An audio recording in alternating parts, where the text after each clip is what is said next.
Karen was sitting in the kitchen, looking at the clock. It was 9 p.m. and she hadn't heard from Otis. She picked up her phone again and reread his last message. Running late. Important meeting. More meetings. More meetings, she whispered, putting her dinner in the microwave. She heard the sound of a key in the lock. Otis entered, loosening his tie. Sorry I'm late, honey. It's been a hectic day. Karen stood up from the table. That's the third time this week. Otis, you know how busy we are, she said, not looking him in the eye. New projects. Deadlines. There were no projects before. Karen felt her voice tremble. In 20 years of marriage, there had never been anything like this. Otis sighed, exasperated. Please don't start, I'm tired. At that moment, his phone vibrated. He quickly glanced at the screen and turned away. Who is it? Karen asked. Just work chat, he replied too quickly. I'm going to take a shower. The next night was the company's annual party. Karen had spent a long time choosing a dress. She wanted to look especially beautiful. A beautiful woman of 38 approached her. I'm Marta. Otis and I are working together on a new project. Karen felt something tighten inside her. Really? Otis has never mentioned you to me. He doesn't talk much about work. Marta smiled. He's so focused on it. Throughout the evening, Karen couldn't help noticing every glance. Every look between Otis and Marta seemed too personal. Nice party, huh? She asked Otis as they drove home. Normal, he grumbled. As always. Marta seems nice, Karen observed carefully, watching his reaction. Otis tensed for a moment. She's just a colleague, nothing special. At home, Karen couldn't sleep for a long time. She heard Otis get out of bed quietly and go to the balcony with his phone. His muffled voice came through the open door. Yes, me too. No, she doesn't suspect anything. Okay, see you tomorrow. Karen felt tears running down her cheeks. She couldn't deceive herself any longer. Who were you talking to? She asked when Otis returned. What? Oh, it was Robert calling. It was about work. At 12:30 a.m. Listen, he turned sharply towards her. Can you stop controlling me? I'm tired of these endless questions. Karen sat up in bed. I'm your wife, Otis, and I see that something is going on. Nothing is going on, he interrupted her. It's just that I'm going through an important period at work. If you can't understand that, it's your problem. Karen watched him turn away in bed, his back to her. 20 years. 20 years of being a faithful wife, and now she didn't even recognize the man lying beside her. The phone on the bedside table vibrated softly. A message from M. Thanks for a wonderful night. Tomorrow will be even better. Karen closed her eyes. She knew she had to act now. Karen went into the bedroom and saw that Otis had forgotten his phone.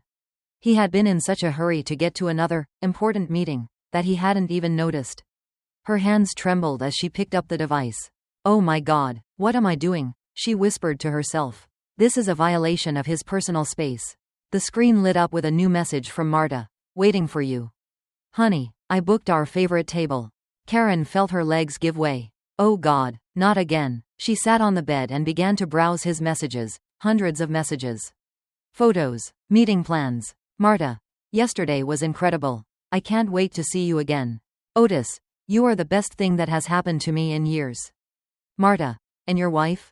Otis. She doesn't understand anything about my life. You're a different story. I don't understand anything. Karen wiped away tears. I've supported him for 20 years. And it turns out I don't understand anything.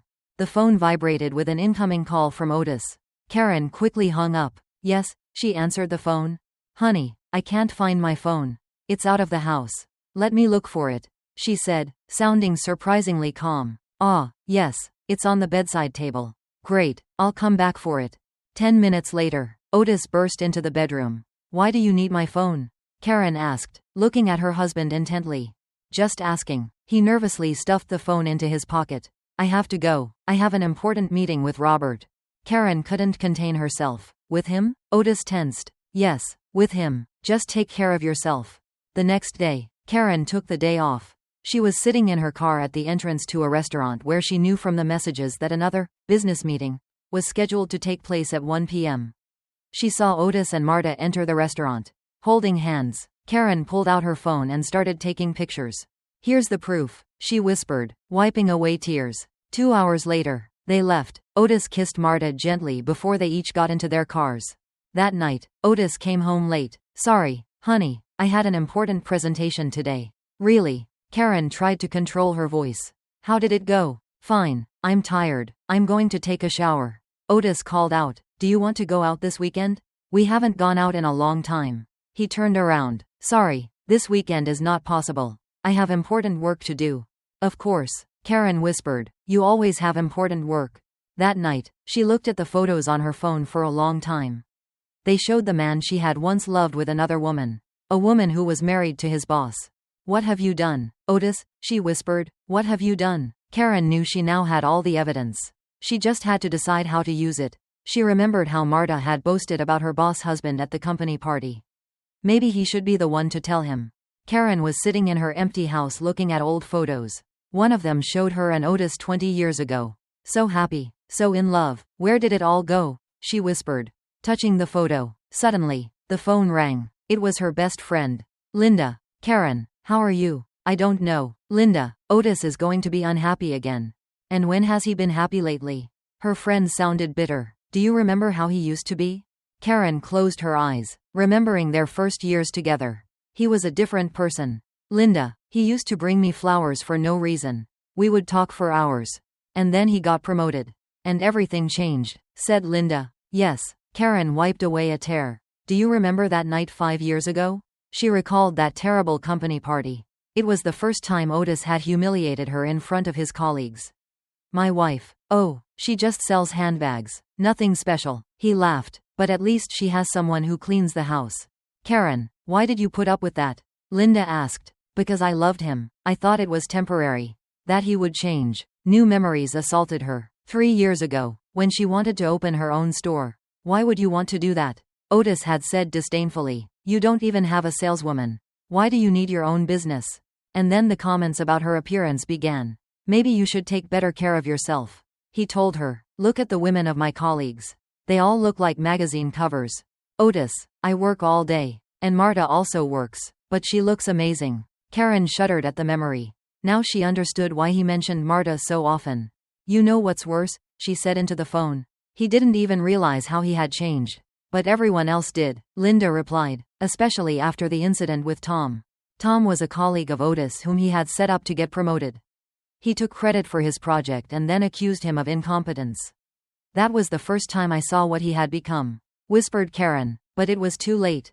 At that moment, she heard the front door open. Otis had arrived home again. Who are you on the phone with? He asked irritably. You better prepare dinner. I've already done it, Karen replied softly. And what is it this time? Another one of your experiments with cheap food? Karen felt something break inside her. You know, Otis, you weren't always like this. What do you mean? He looked at her with cruel contempt. Selfish, arrogant. Here we go. He rolled his eyes. Maybe you remember our beautiful youth when I was nobody. You weren't nobody. You were a loving husband.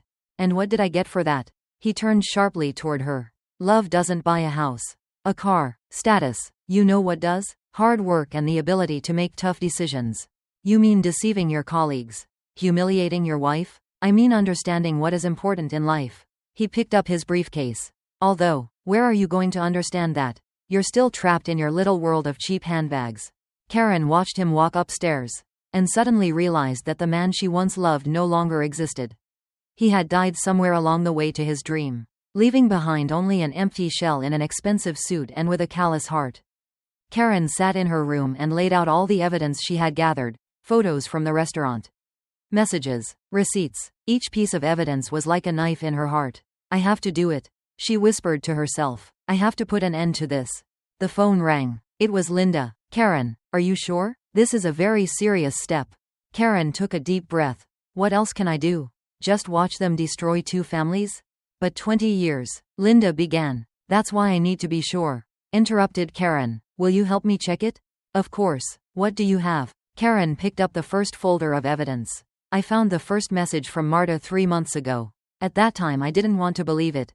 What did it say? I can't wait to see you tomorrow. I've missed you, honey. Linda sighed softly. And Otis's response? Karen felt her breath catch. I've missed you too. Karen doesn't suspect anything. At that moment, she heard the slam of the door downstairs. Otis had returned. I have to go, she said quickly. I'll call you later. Karen heard Otis's voice. Where are you? Upstairs, she replied, hastily hiding the documents. Otis appeared at the door. What are you doing here? Organizing some old things. She tried to sound calm. He looked at the table. What's this? Karen froze. There was a photo on the edge of the table. Just old photos. I was remembering my youth again. All sentimental. He rolled his eyes. I'd rather you make dinner. When he left, Karen picked up the photo. It was a photo of Otis kissing Marta outside the restaurant. Her hands were trembling. Late that evening, when Otis had fallen asleep, she pulled out her laptop, opened the folder of evidence, and began to organize everything. Day 1. Marta's messages. Day 2. Photos from the restaurant. Day 3. The hotel receipt. Each entry was accompanied by the date and time. Karen wanted to be sure that when she went to see Robert, he would have no doubt. God, what am I doing? She whispered, looking at the screen. She didn't want to talk to Otis. But then she remembered his last words about her at work, which a colleague had told her about. My wife. Yes, there is one. She's stuck in her little world of selling handbags. But it is even more convenient for me. She asks fewer questions. Tears ran down her cheeks. But Karen quickly wiped them away. Stop crying. It's time to act. She opened the browser and began to search for information about Robert, a company director. A respected man, married to Marta for 5 years. He should know, she said to herself. He should know that his wife. Karen couldn't finish the sentence. She remembered how she had learned about the betrayal, the pain, the humiliation. The next morning, she called her work. I need a few days off. Has something happened? Her boss asked. You could say that, Karen replied. I need to take care of some personal matters. She spent the entire day preparing the paperwork. She printed all the messages, put the photos in envelopes, and signed the dates. In the evening, Linda called. How are you? I'm scared, Karen replied truthfully, but I have to do it. What if Otis finds out? Karen smiled bitterly. You know, I don't care anymore. He chose this path. So, what do you want to do tomorrow? I'm going to Robert's office. I've found out his schedule. He'll be alone from 10 to 11. Karen. Linda sounded worried. You need to be careful. It's too late to be careful, she replied. Now, it's only forward. Late that night, lying in bed next to the man she once loved so deeply, Karen thought about tomorrow. She knew that after this, there would be no turning back. Otis turned in his sleep and put his hand on her shoulder. That contact used to make her heart flutter. But now she only felt pain and determination. I'm sorry, she whispered, but you chose this. Karen was standing in front of the mirror in the elevator of a huge office center. She had chosen her best business suit. She wanted to look serious and confident. Floor 25 inches, a mechanical voice announced. Her heart was pounding. She was carrying a black folder with evidence in her hands. The secretary looked at her curiously. Who are you here to see? Robert Baker. I have an appointment. My name is Karen Wilson. The receptionist checked her schedule. Yes, Mr. Baker is expecting you. Please go in. Robert was standing by the window. A tall, handsome man of about 50 years old. He turned around when Karen entered. Mrs. Wilson. Mr. Baker. Karen tried to control the trembling in her voice. What I have to tell you is not going to be easy. He gestured for her to sit down. Has something happened to Otis? He's one of my best employees. You could say that. Karen placed the folder on the table. And that includes your wife, Marta. Robert tensed. What do you mean? Karen took a deep breath. They are having an affair. There was a moment of silence. Then Robert burst out laughing. You must be kidding. Never. I didn't want to believe it either. Karen opened the folder. But look for yourself. She began to place the photos. One by one. Otis and Marta in the restaurant. Otis and Marta outside the hotel. Kissing in the car. This proves nothing. But his voice was no longer so sure. Maybe it's a business meeting. Karen pulled out the printed copies of the messages. Robert began to read. His face turned gray little by little. Honey, I can't wait to see you. Robert is on a business trip. Come see me. You are the best thing that has happened to me. When did this start? His voice became hoarse. As far as I know, 3 months ago, Karen replied. But it could have started earlier. Robert got up and walked to the window. Why did you decide to tell me? Because you have the right to know. And, she paused. And because I know what it's like to live a lie. He turned sharply. Are you sure it's not a mistake? Not some kind of misunderstanding? Karen pulled out the last piece of evidence. The hotel receipts. Look at the dates. All the times you were away on business. Robert sank heavily into his chair. Oh my God. We see what we want to see. Karen said softly. And what are you going to do? I don't know, she replied honestly. But I couldn't stay silent anymore. Suddenly, the phone on the table rang. The secretary said, Mr. Baker, Marta is here. She says she wants to surprise you and invite you to lunch. Robert and Karen looked at each other. His hand was frozen on the intercom button. Tell her I'm busy, he said, taking a deep breath. When the secretary hung up, he turned to Karen. I can't advise you, she replied. Everyone has to decide for themselves. But you've already decided, haven't you? Karen nodded slowly. I can't live with a man who no longer respects me. Robert looked at the photos for a long time. You know what's worse? I always thought we were happy.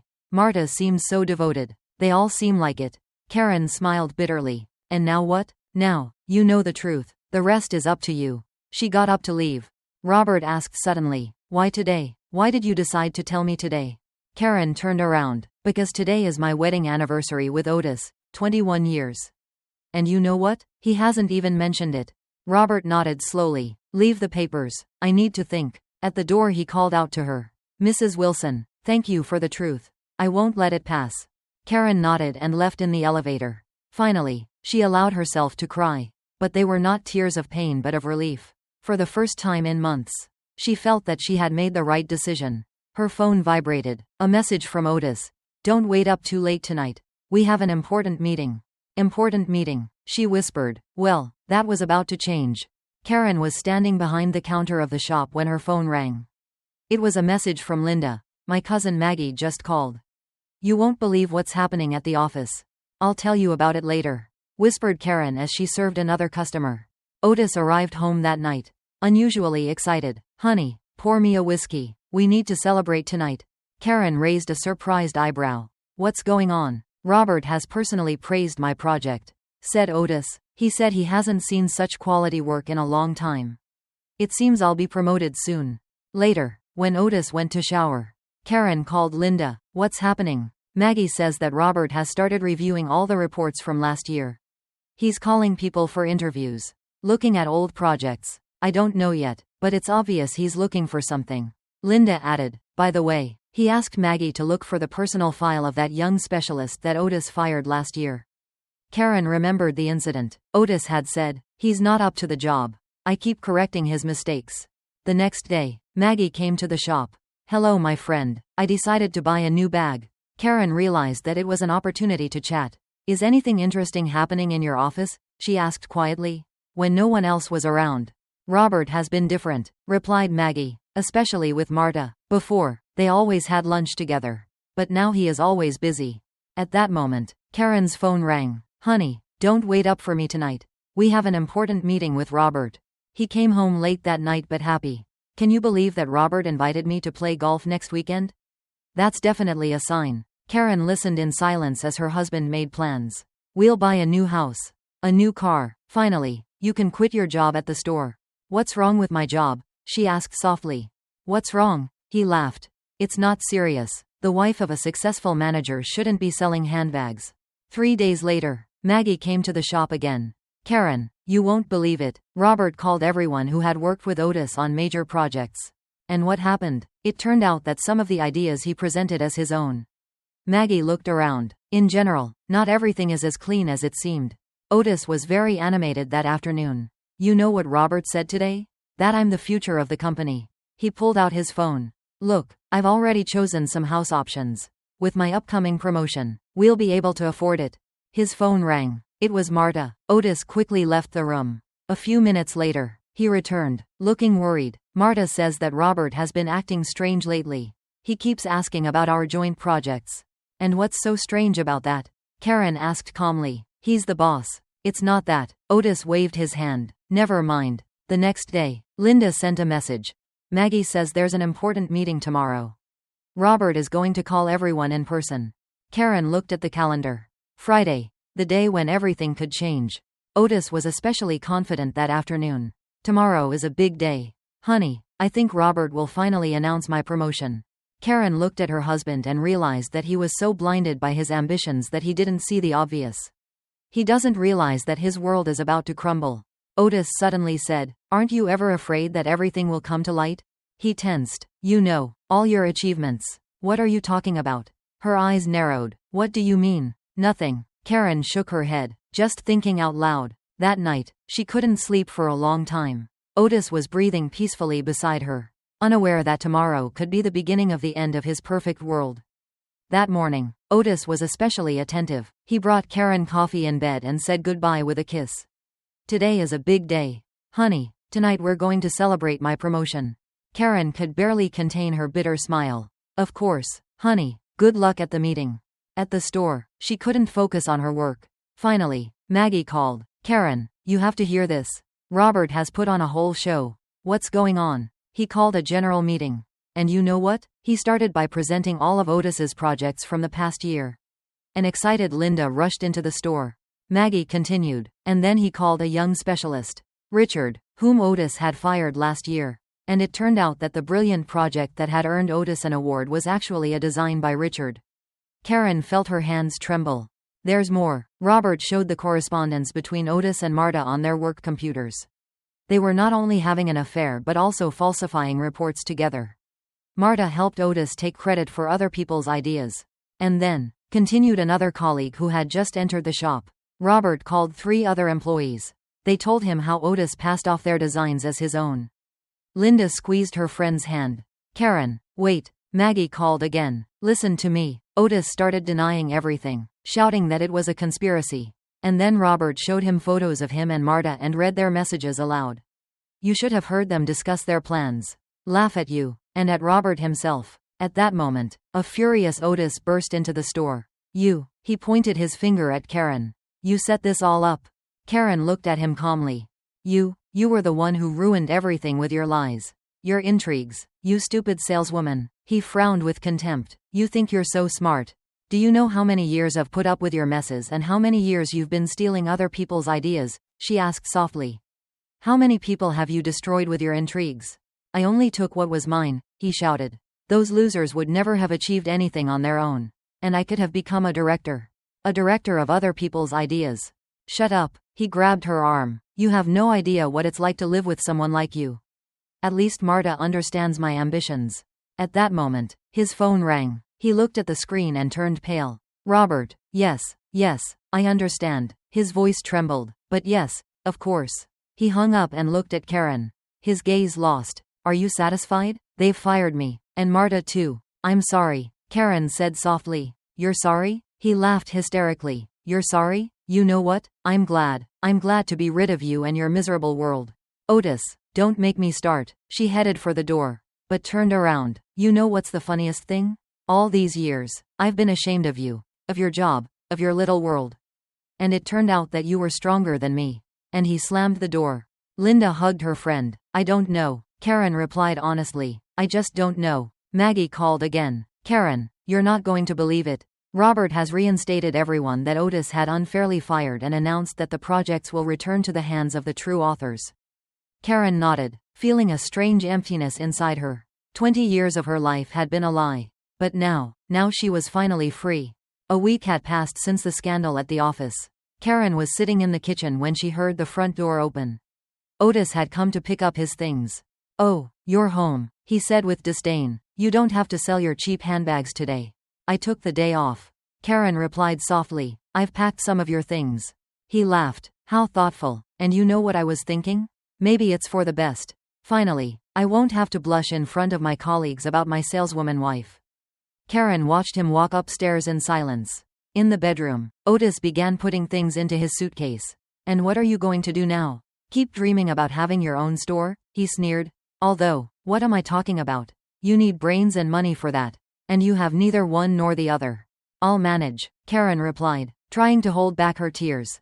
You'll manage? He turned sharply. You can't even keep accounts without my help. You've been living off me for 20 years. And now you're acting like an independent woman. At that moment, Karen's phone rang. Maggie, you're not going to believe it. Marta just staged a scene in Robert's office. On her knees, begging Robert to forgive her. I'll call you later, Karen said quickly. Otis looked at their wedding photo. You know, it's funny. Even back then, I knew you weren't at my level. But I thought maybe you would develop a little. Rise up. But you stayed the same. What? Otis, Karen interrupted. Just a saleswoman. Maybe I should have been like Marta and built my career through the boss's bed.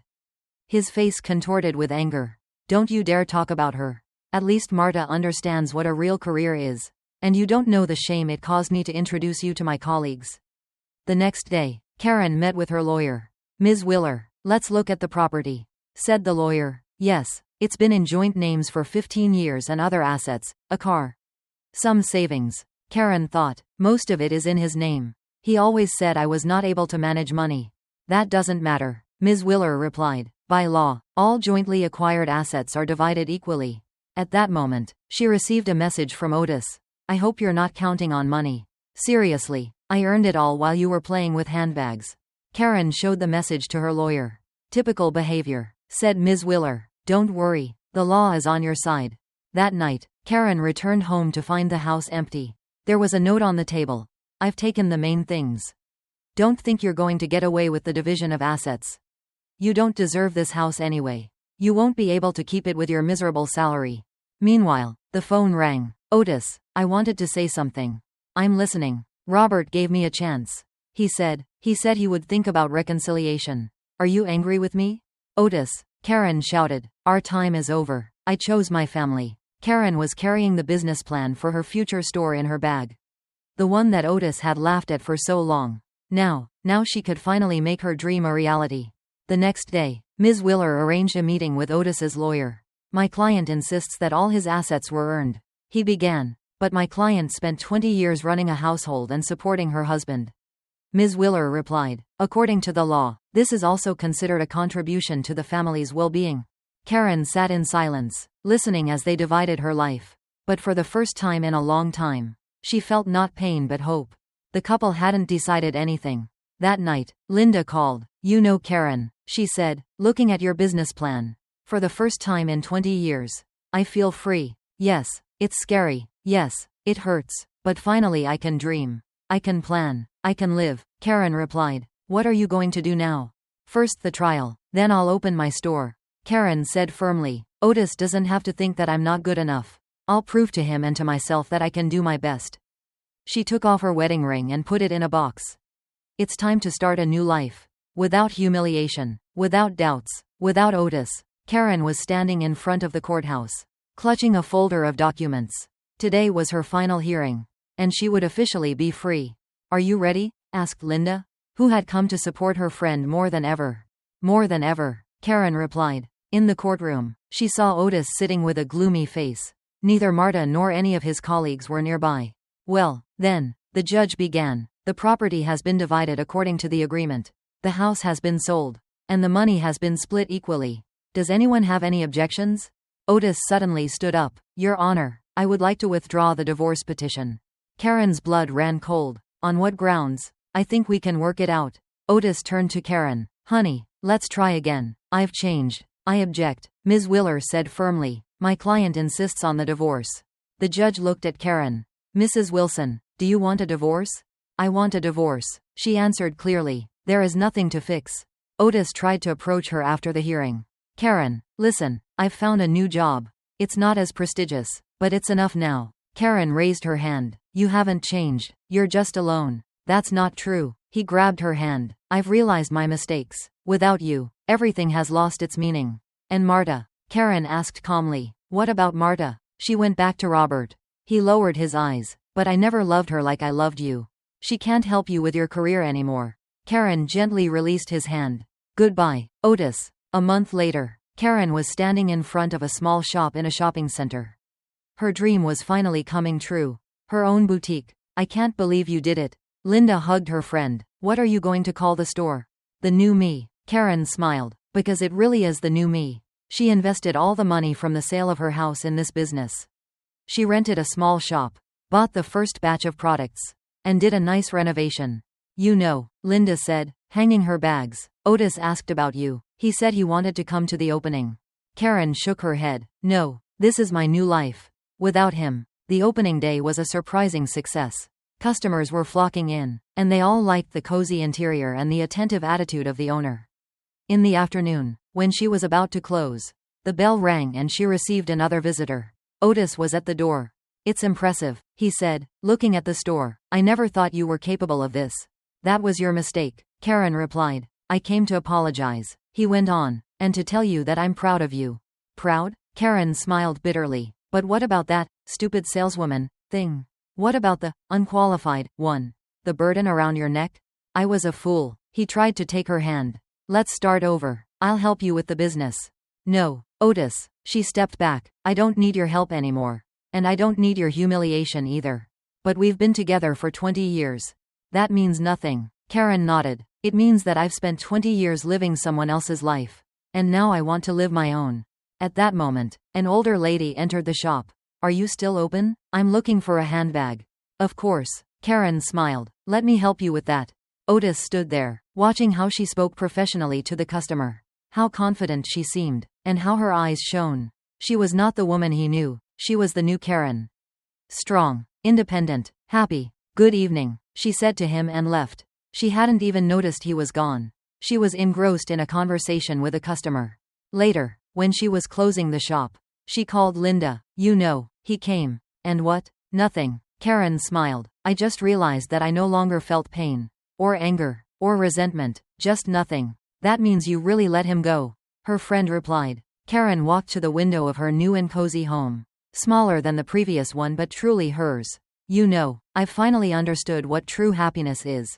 It's not when you have someone nearby who makes you happy. It's when you are able to create your own happiness.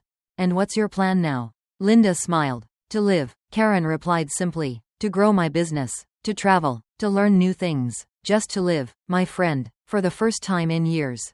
To live for myself. She looked at the photo from the Milan exhibition. It showed a completely different Karen. Confident, successful, happy, the woman she had always wanted to be. And she was. Without Otis, without humiliation, without fear, she had simply invested in herself. A year is a lot or a little time. Karen looked at a recent photo framed on the wall of her boutique. She was at an international handbag exhibition in Milan. Karen, your order from Italy has arrived. Her assistant, Emma, called out, and 3 more clients have signed up for your individual styling selection. Karen smiled. Her personal styling idea had been very successful. Now she had regular clients who trusted her taste. By the way, Emma added, they've invited you again to speak at the Business Forum for Women Entrepreneurs. A call interrupted the conversation. Linda, are you going to the gym?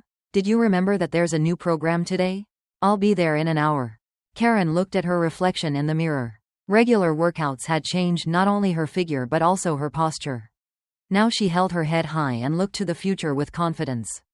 After training, Linda and she went to a new cafe nearby. Hey, her friend suddenly said, did you hear that Marta has broken up with Robert?